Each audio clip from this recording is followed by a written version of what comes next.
A new bishop has just been consecrated. But this was not an ordinary episcopal ceremony. It comes only weeks after another controversial series of bishop consecrations. It follows a community that has already separated itself from Rome, and it raises new questions about the future of traditional Catholic groups.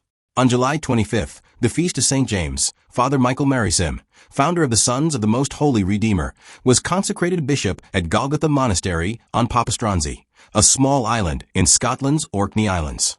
The ceremony marked another major turning point for the community.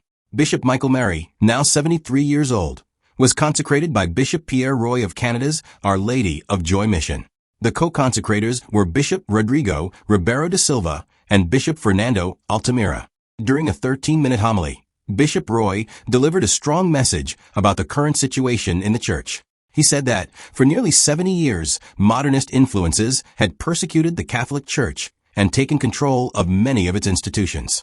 He stated that the religion associated with the Second Vatican Council and the Catholic faith were incompatible. He also described the novice ordo as a system that, in his view, could not preserve the Catholic faith. Using biblical language from the Book of Revelation, Bishop Roy quoted the words, "Babylon the Great has fallen."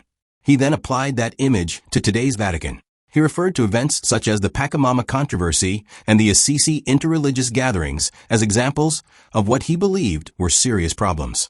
At the end of his homily, he encouraged those present to leave what he described as the new church and remain faithful to what they believe is authentic Catholic tradition. The road to this consecration has been long.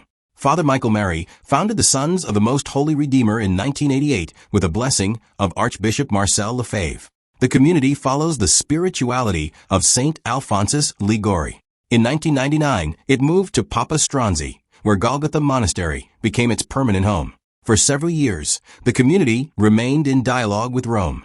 That process resulted in full communion in 2008.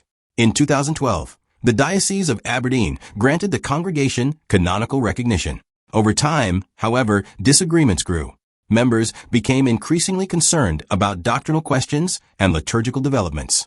Those concerns eventually led to theological studies and public statements about papal authority and the crisis within the Church.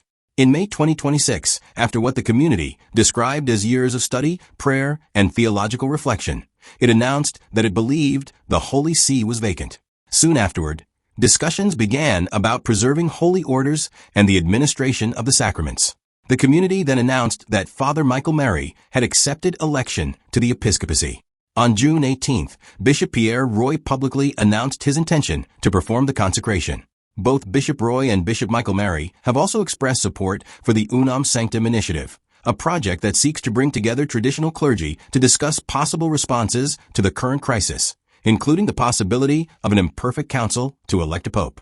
Coming less than 1 month after the Society of St. Pius X consecrated for bishops without a papal mandate, this latest ceremony highlights how divisions among different Catholic groups continue to deepen. For many observers, it marks another significant chapter in an ongoing debate about authority, tradition, and the future direction of the Church.